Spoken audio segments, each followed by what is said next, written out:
नमस्कार स्टूडेंट्स। तो जैसा कि आप सभी जानते हो, मैंने सोर्सेस ऑफ हिस्ट्री ऑलरेडी पढ़ा दिया है और यहाँ पर हम सेकंड चैप्टर पढ़ने वाले हैं। इसके लिए मुझे कई बच्चों के बहुत सारे कमेंट्स आए कि टीचर हमको सेकंड चैप्टर भी पढ़ना है। तो बच्चों, मैं आप लोगों के लिए सेकंड चैप्टर का भी वीडियो बना रही हूँ। वैसे मैं आपको बता दूँ, शुरू करने से पहले इस लेसन को, मैं हिस्ट्री की टीचर तो नहीं हूँ, लेकिन फिर भी मैं ट्राई करती हूँ आपको एक्सप्लेन करने का, ताकि आपको ये लेसन समझ में आ जाए। ओके, और आप एग्ज़ाम के लिए अपनी तैयारी कर पाओ। तो यहाँ पर हम चैप्टर नंबर 2 पढ़ने वाले हैं, जिसका नाम है India before the times of Shivaji Maharaj. इस लेसन में हमको पढ़ना क्या है बच्चों?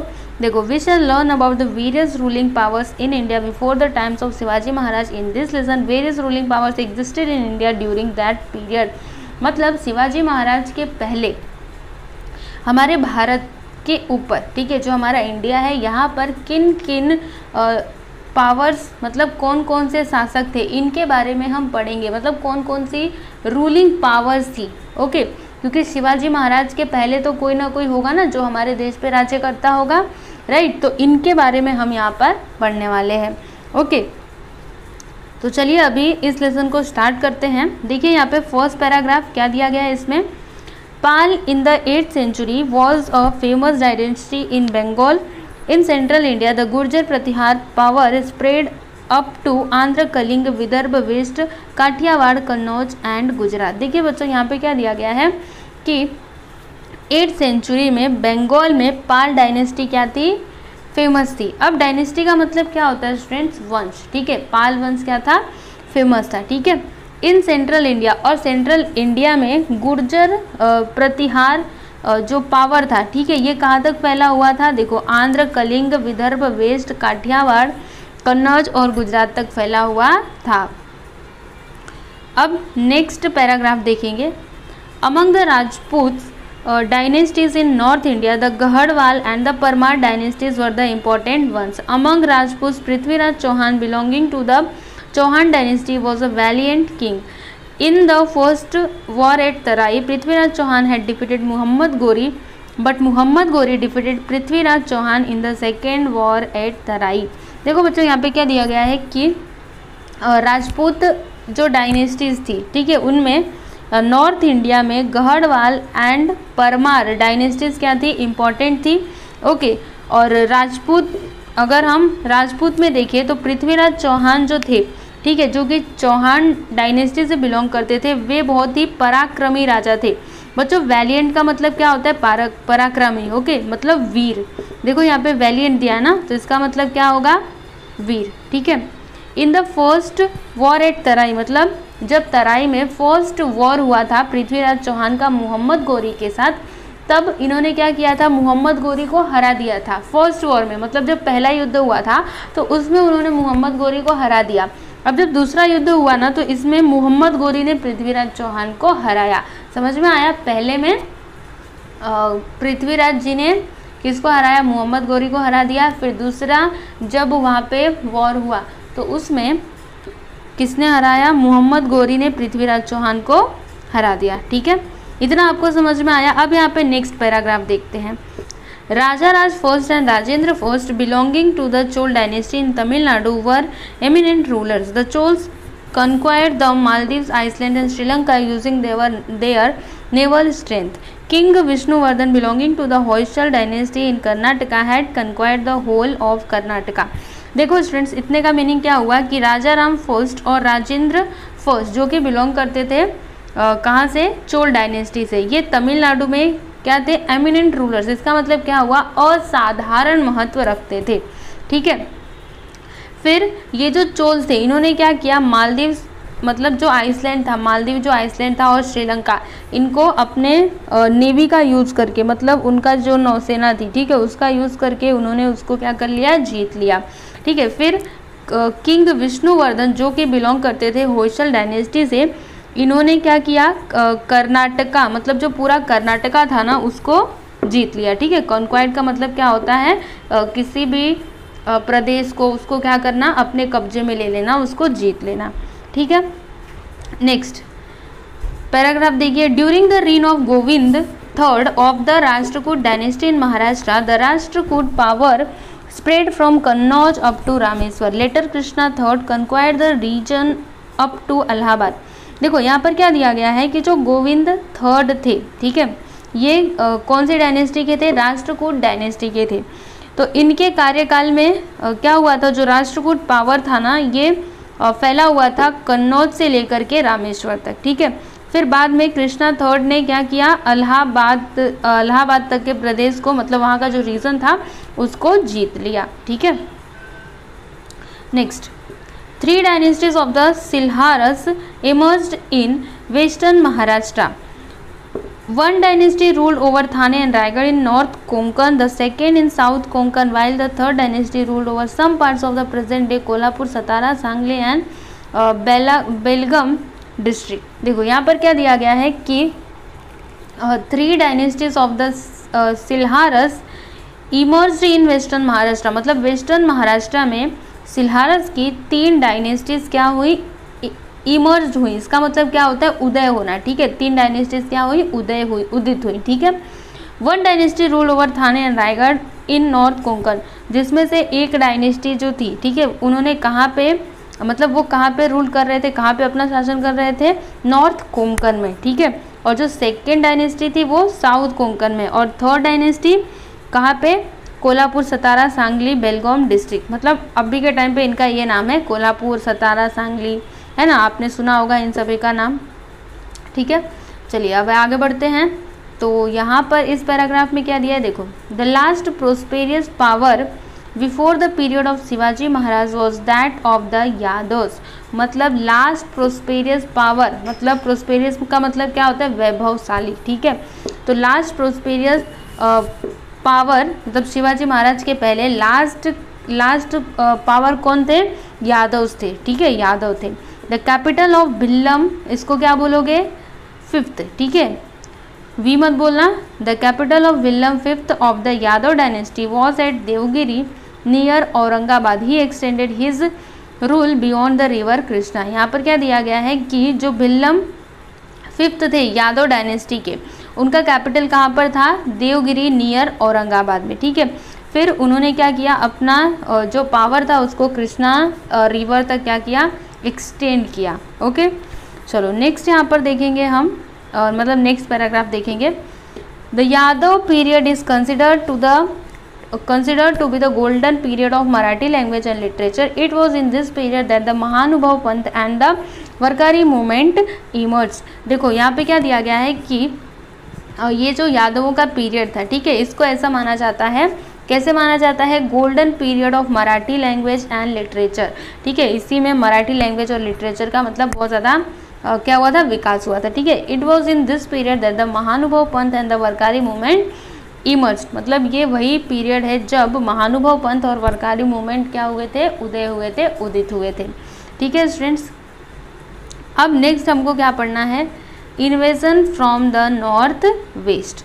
चलिए देखते हैं यहाँ पर क्या दिया है।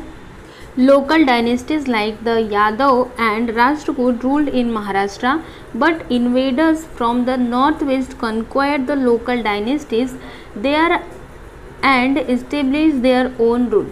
देखिए स्टूडेंट्स, इसका मतलब क्या होगा, सबसे पहले तो मैं आपको इसका मतलब बता दूँ, invasions from the north waste, इसका मतलब क्या कि नॉर्थ वेस्ट से आक्रमण, ठीक है। इन्वेजन मतलब क्या, आक्रमण, ठीक है। तो यहाँ पर क्या दिया गया है कि महाराष्ट्र में जो लोकल डायनेस्टीज थी, ठीक है, वो वहाँ पे शासन कर रही थी, ठीक है, यादव और राष्ट्रकूट जैसे। लेकिन जो इन्वेडर्स मतलब जो आक्रमणकारी थे, उन्होंने क्या किया, नॉर्थ वेस्ट के ऊपर ना क्या किया, मतलब आक्रमण कर दिया और फिर उसको जीत लिया। समझ में आ रहा है, लोकल डायनेस्टीज को उसने हटा दिया वहाँ से, मतलब जो लोकल डायनेस्टीज वहाँ पे थी जो अपना शासन चला रही थी उनको हटा दिया और फिर अपना खुद का रूल उन्होंने क्या कर लिया, इस्टेब्लिश्ड कर लिया, मतलब स्थापित कर लिया, ओके। नेक्स्ट देखो, in the mean while the Arab power has emerge in the middle east. और इसी बीच क्या हुआ, जो अरब पावर था ना वो क्या हुआ, इमर्ज मतलब उदय हुआ, ठीक है। Arab rulers turn towards India to expand their empire. जो अरब रूलर्स थे ये इंडिया की तरफ मुड़े अपने एम्पायर को क्या करने के लिए, एक्सपांड करने के लिए, अपना साम्राज्य बढ़ाने के लिए। The Arab general Muhammad bin Qasim attack the Sindh province in the 8th century. देखो जो अरब जनरल था मुहम्मद बिन कासिम, उसने क्या किया, सिंध प्रांत पर ना, प्रोविंस मतलब क्या होता है प्रांत, तो उसने सिंध प्रांत पर आक्रमण कर दिया 8th सेंचुरी में। Okay, notwithstanding the resistance of king Dahir he conquered the province of Sindh. मतलब ये जो मोहम्मद बिन कासिम ने अटैक किया था, तो इसके सामने जो दाहिर राजा थे वो ज़्यादा देर तक खड़े नहीं रह पाए, मतलब वो इसका सामना ज़्यादा समय तक नहीं कर पाए। और एट लास्ट क्या होता है कि ये जो था ना जनरल, इसने उनके उस राज्य को क्या कर लिया, जो सिंध का प्रांत था उसको जीत लिया। ठीक है, due to this campaign the Arabs came into political contact with India for the first time in the period that followed. Turks, Afghans and Mughals from Central Asia came to India and established their power here. देखो इसका मतलब क्या हुआ कि इन आक्रमणों की वजह से, ये जो बार बार इन्वेजन हो रहे थे, आक्रमण हो रहे थे, इसकी वजह से जो अरब थे ना वो इंडिया के साथ कांटेक्ट में आए। ठीक है, first time in the period that followed. फिर उसके बाद क्या हुआ, तुर्क, अफगान, मुगल्स सेंट्रल एशिया से ये इंडिया में आए और इन्होंने अपना पावर यहाँ पे क्या किया, स्टेब्लिश्ड किया। Okay, in the 11th century the Turk began to invade India. आप देखो 11th सेंचुरी में क्या होता है, जो तुर्क थे ना ये इंडिया पे हमला करना स्टार्ट कर दिए। Expanding there territories they reach the north western frontier of India. और अपने टेरिटरीज का क्या करने के लिए, उसको एक्सपांड करने के लिए वे north western frontier of India, मतलब नॉर्थ वेस्ट जो सीमा थी ना इंडिया की, फ्रंटायर मतलब क्या, सीमा। ठीक है, तो जो सीमा थी इंडिया की वे वहाँ पर पहुँचे। Sultan Mahmud of Ghazni invaded India many times. देखो जो सुल्तान महमूद गजनी था, ठीक है, उसने क्या किया था, इंडिया के ऊपर कई बार उसने आक्रमण, कई बार हमले किए थे। He plundered the rich temples at Mathura, Vrindavan, Kannauj and Somnath and carried away enormous wealth with him. देखो उसने क्या किया था, ये जो टेम्पल्स थे, जो रिच टेम्पल्स थे मथुरा के, वृंदावन के, कन्नौज के और सोमनाथ के, इसने इनको क्या कर लिया था, लूट लिया। और जो भी यहाँ पे इनकी संपदा थी, ठीक है, जो भी इनके पास सोना चांदी हीरे मोती थे, सब लूट करके ले करके यहाँ से चला गया। कौन लेकर के गया, नाम सुन लो इसका, सुल्तान महमूद गजनी। देखो ये भारत में एक तो आया, इसने अपना मतलब आक्रमण भी किया और फिर हम लोग को, हमारे मंदिरों को, जो भी हमारे मंदिर इतने अमीर हुआ करते थे, इनको लूट करके ले करके चले गए। ठीक है, तो सोचो ये बाहर से आते थे और हमको इतना परेशान करके चले जाते थे। देखिए आगे हमको क्या पढ़ना है, सुल्तानियत इन द नॉर्थ। तो यहाँ पर क्या दिया गया है कि इन 1175 CE एंड 1178 CE सुल्तान महमूद गोरी of Gaur from Afghanistan invaded India. देखो जो गौर का सुल्तान था, कौन था, मोहम्मद गौरी, उसने क्या किया था 1175 और 1178 में क्या किया था, इंडिया के ऊपर आक्रमण किया था। Okay, he appointed Qutbuddin Aibak to look after the governance of the conquered territories in India.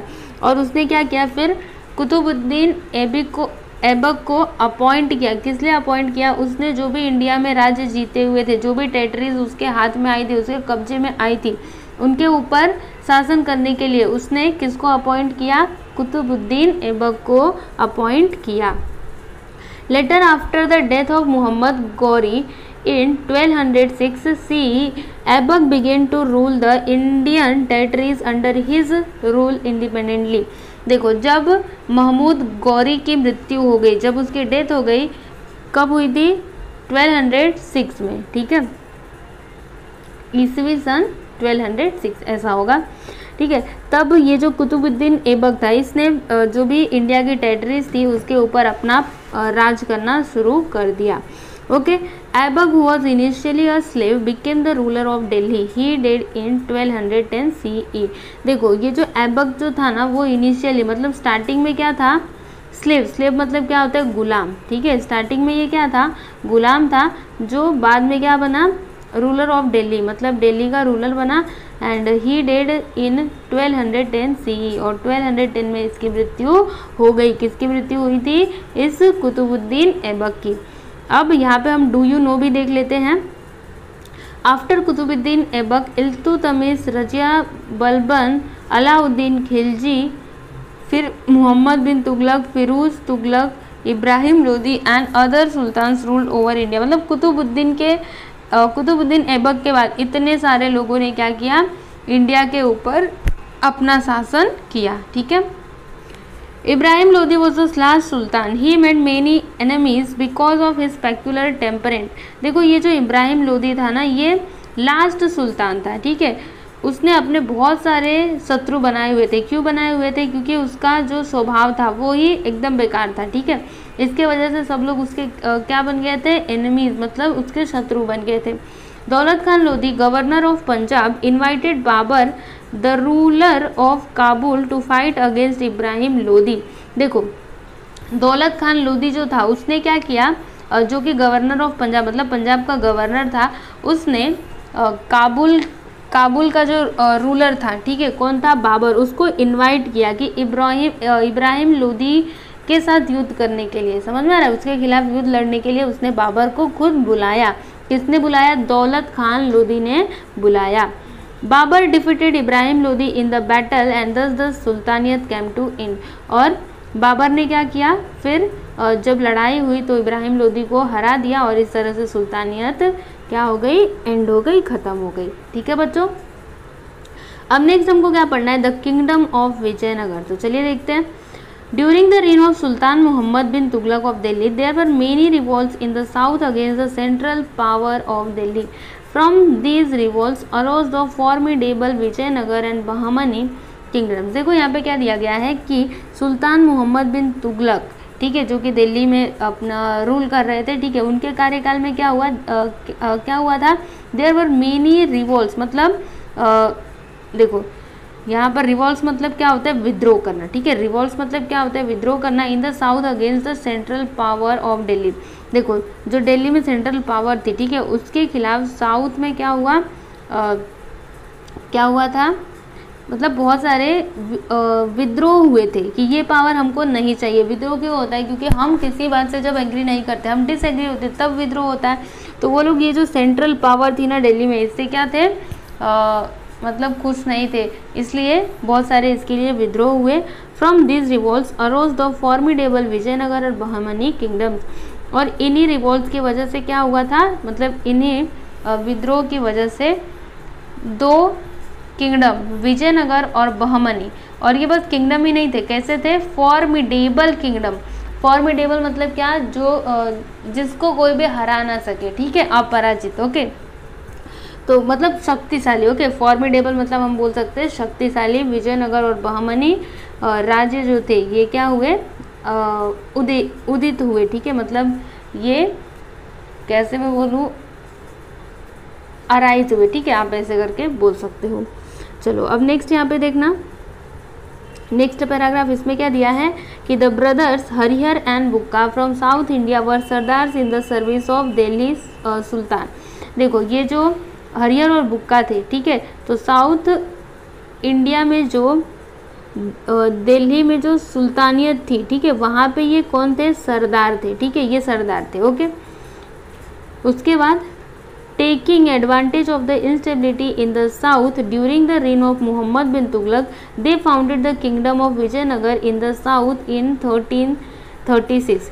समझिएगा इसको। यहाँ पर मैंने आपको क्या बोला कि जब मोहम्मद बिन तुगलक का शासनकाल था, ठीक है, जब उसका कार्यकाल था, तभी बहुत सारे विद्रोह हुए। तो इन्हीं विद्रोहों का फ़ायदा उठा करके ये जो हरिहर और बुक्का थे, इन्होंने क्या किया?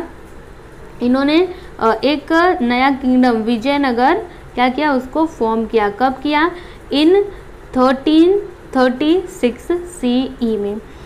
Hampi in today's Karnataka was the capital of this kingdom. देखो हम्पी जो कि अभी कर्नाटका का क्या है, जो कि कर्नाटका में है, ठीक है, हम्पी जो कि कर्नाटका में है, वो इस विजयनगर का क्या था? कैपिटल था। Harihar was the first king of Vijayanagara, और पहला किंग कौन था विजयनगर का? हरिहर था। ठीक है बच्चों, तो अगर आपके एग्जाम में आए कि हरिहर मतलब पहला किंग कौन था विजयनगर का, तो आप बोल सकते हो हरिहर था।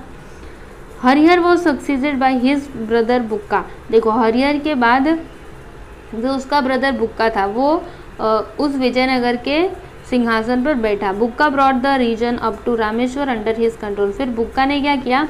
जो रामेश्वर का रीजन था, ठीक है, उसको अपने कंट्रोल में लाया।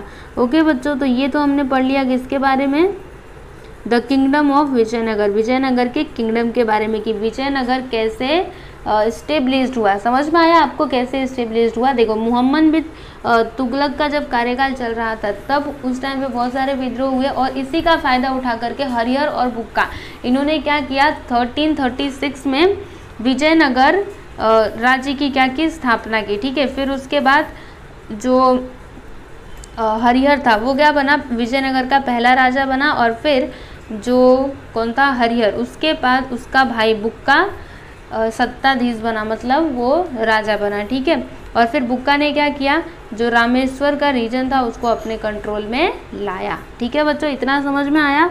चलो अब नेक्स्ट देखेंगे। यहाँ पर हम पढ़ने वाले हैं कृष्णदेव राय के बारे में। तो Krishnadev Raya ascended the throne of Vijayanagar in 1509 CE। देखो 1509 CE मतलब ईस्वी में जो कृष्णदेव राय थे वे विजयनगर के क्या बने, राजा बने। He conquered the Vijayawada and Rajmahendri and annexed the regions of his kingdom। देखो इन्होंने क्या किया, विजयनगर और राजमहेंद्री को जीता और फिर अपने राज्य में मिला लिया। He defeated the combined forces of armies of the Sultan who had united under the leadership of Bahmani सुल्तान महमूद शाह। देखो महमूद जो बहमनी सुल्तान था महमूद शाह, ठीक है, इसके लीडरशिप में जो सारे सुल्तान एक साथ आए थे, ठीक है, एक हुए थे, इनकी आर्मी को कृष्णदेव राय ने क्या किया, हराया। ठीक है, during Krishnadeva Raya's reign the kingdom of Vijayanagara extended from Cuttack in the east up to Goa in the west and from the Raichur Doab in the north up to the Indian Ocean in the south. He died in 1530 CE। देखो यहाँ पर क्या दिया गया है कि कृष्णदेव राय के कार्यकाल में क्या हुआ, जो विजयनगर का किंगडम था, देखो वो कहाँ कहाँ तक एक्सटेंड हुआ, कहाँ कहाँ तक फैला। तो from Cuttack in the east मतलब ईस्ट में कटक से लेकर के गोवा इन द वेस्ट मतलब वेस्ट में गोवा तक, फिर एंड फ्रॉम द रायचूर, अभी रायचूर दोआब से लेकर के नॉर्थ में इंडियन ओशन इन साउथ। ठीक है, यहाँ तक इनका राज्य क्या हुआ था, विजयनगर राज्य फैला हुआ था। और कृष्णदेव राय की मृत्यु कब हुई, 1530 CE मतलब 1530 ईस्वी में इनकी मृत्यु हो गई थी। किसकी हुई थी, कृष्णदेव राय की। अब कृष्णदेव राय के बारे में थोड़ा सा पढ़ लेते हैं। तो कृष्णदेव राय वॉज अ स्कॉलर, मतलब कृष्णदेव राय क्या थे, बहुत ही विद्वान थे। ही रॉट आमुक्त माल्यदा और तेलुगु कंपेडियम ऑन पॉलिटी। देखो इन्होंने क्या किया था, क्या लिखा था, आमुक्त माल्यदा, ठीक है, जो कैसा था, पॉलिटी के रिलेटेड था। ठीक है, तेलुगु में इन्होंने लिखा था। फिर the Hazara Rama temple and Vitthala temple were built in Vijayanagara during his region, मतलब ड्यूरिंग हिज रीन मतलब अपने कार्यकाल में इन्होंने क्या करवाया था, हजार राम टेम्पल और विट्ठल टेम्पल को बनवाया था। ठीक है, the decline of Vijayanagar kingdom began with the death of Krishnadev Raya. देखो जो विजयनगर किंगडम था, ठीक है, इसकी शक्ति कब घटने लगी, जब कृष्णदेव राय की मृत्यु हो गई ना, इसके बाद इस विजयनगर राज्य की शक्ति घटने लगी। In 1565 CE at Talikota in the present state of Karnataka there was a battle between Adil Shahi, Nizam Shahi, Qutb Shahi, Barid Shahi on one side and Vijayanagar on the other side.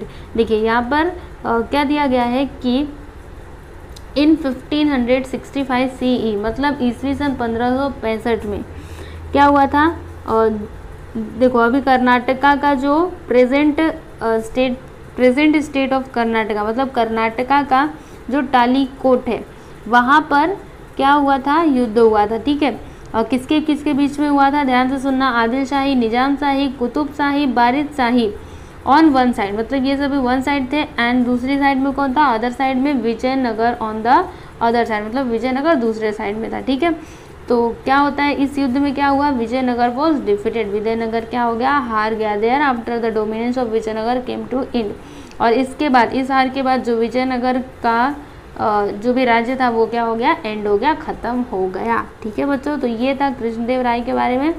अब उसके बाद हम नेक्स्ट बात करने वाले हैं द बहमनी किंगडम की। देखिए यहाँ पर क्या दिया गया है कि while Mohammad bin Tughlaq was still reigning some of his sardars in the Deccan rose in rebellion against him.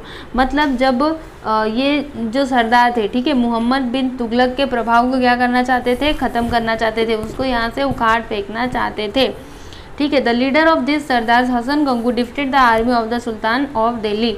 फिर इन सरदार्स का जो लीडर था कौन था, हसन गंगू, उसने क्या किया, सुल्तान की जो आर्मी थी ना उसको हरा दिया, ठीक है। A new kingdom known as the Bahmani kingdom came into existence in 1347 CE। फिर 1347 में क्या हुआ, एक नया किंगडम क्या हुआ, एग्जिस्ट मतलब उदय हुआ, ठीक है, जिसका नाम था बहमनी किंगडम। कब ये उदय हुआ, 1347 में, okay. Hasan Gangu became the first sultan of the Bahmani kingdom, और बहमनी किंगडम का फर्स्ट सुल्तान कौन बना, हसन गंगू।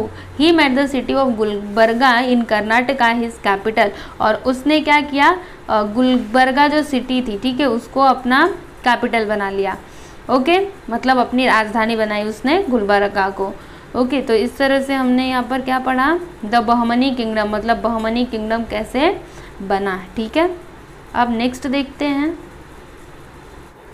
महमूद गवा। तो यहाँ पर हम महमूद गवा के बारे में पढ़ेंगे। तो क्या दिया गया है, देखिए, महमूद गवा वॉज द चीफ वजीर ऑफ द बहमनी किंगडम। मतलब जो महमूद गवा था वो क्या था, चीफ वजीर था। वजीर मतलब क्या होता है, मंत्री। बहमनी किंगडम का चीफ वजीर था, ठीक है। He was a good administrator, और वो बहुत ही अच्छा क्या था, एडमिनिस्ट्रेटर भी था। ही स्ट्रेंथन द बहमनी किंगडम, मतलब उसने क्या किया था, बहमनी किंगडम को ना आर्थिक रूप से शक्तिशाली बनाया था। किसने बनाया था बच्चों, तो किसने बनाया था, महमूद गवा ने, ठीक है। He started paying the soldiers there salaries in cash instead of through land grants. देखो उसने क्या स्टार्ट किया, जो सोल्जर्स थे, मतलब जो भी सैनिक थे, उनको वो सैलरीज किस में देता था, कैश में देता था, ठीक है। पहले क्या करते थे, जागीरें देते थे। जागीरें मतलब क्या, लैंड ग्रांट्स, ठीक है। कोई भूमि रहती थी, वो लोग काम करते थे तो उनको दे दिया जाता था। लेकिन इन्होंने क्या किया, मतलब इसने, क्या नाम है इसका, महमूद गवा ने क्या किया, उसने सैनिकों को कैश सैलरी देना स्टार्ट किया, ठीक है। He brought discipline in the army, और वो आर्मी में क्या लाया, डिसिप्लिन लाया, ठीक है। He introduce many reforms in the land revenue system, और उसने लैंड रेवेन्यू सिस्टम में भी कई सारे सुधार किए। He opened a madrasa at Bidar for Arabic and Persian studies, और उसने अरेबिक और पर्शियन स्टडीज़ के लिए मदरसा क्या किया, ओपन किया बीदर में, ठीक है। After the death of Mahmud Gawan factionalism increase among the Bahmani sardars. इसको आप समझना, देखो महमूद गवा के मृत्यु के बाद क्या हुआ, जो बहमनी सरदार्स थे उनके बीच में मतलब उनके बीच क्या इंक्रीज हुआ, फैक्शनिज्म। इसका मतलब क्या होता है, गुटबंदी। जैसे समझो 4 लोग हैं, ठीक है, तो दो लोग का, समझो 2 लोग एक तरफ हो गए, 2 लोग एक तरफ, और इनके बीच में क्या चल रहा है, मतभेद चल रहा है, ठीक है। ये 2 लोग एक तरफ है और ये 2 लोग एक तरफ, समझ में आ रहा है। तो इस तरह से गुटबंदी शुरू हो गई। The conflict with the Vijayanagara kingdom had an adverse effect on the Bahmani kingdom. और ये जो कॉन्फ्लिक्ट था, ठीक है, विजयनगर किंगडम के साथ, इसका बहमनी किंगडम पर कैसा इफेक्ट पड़ा, एडवर्स इफेक्ट हुआ, ठीक है। The provincial governors began to act more independently, मतलब जो उस प्रांत के जो भी गवर्नर, मतलब जो भी सत्ताधीश थे, वे अधिक स्वतंत्रता से काम करने लगे, ठीक है, बिहेव करने लगे। This led to the disintegration of the Bahmani kingdom into 5 small powers. और इस तरह से, ठीक है, इसकी वजह से क्या हुआ, जो बहमनी किंगडम था ना, ये 5 स्मॉल पावर्स में क्या हो गया, डिवाइड हो गया, ठीक है। कौन कौन से, देखो यहाँ पे, इमाद शाही ऑफ वरहाद, फिर Barid Shahi of Bidar, Adil Shahi of Bijapur, Nizam Shahi of Ahmadnagar and Qutb Shahi of Golconda, ठीक है बच्चों। तो यहाँ पर हमने महमूद गवा के भी बारे में पढ़ लिया। तो आज का ये वीडियो हम यहीं पे ख़त्म करते हैं। ये जो मुग़ल पावर और बाबर, फिर महाराणा प्रताप, चांद बीबी, औरंगजेब, ये सब है ना, इनको हम आगे आने वाले नेक्स्ट वीडियो में पढ़ेंगे, ठीक है। तो जितना मैंने आपको पढ़ाया, एक बार आप इसको फिर से पढ़िए, समझने की कोशिश करिए, ठीक है। तो चलो मिलते हैं हम नेक्स्ट लेक्चर में, तब तक के लिए नमस्कार।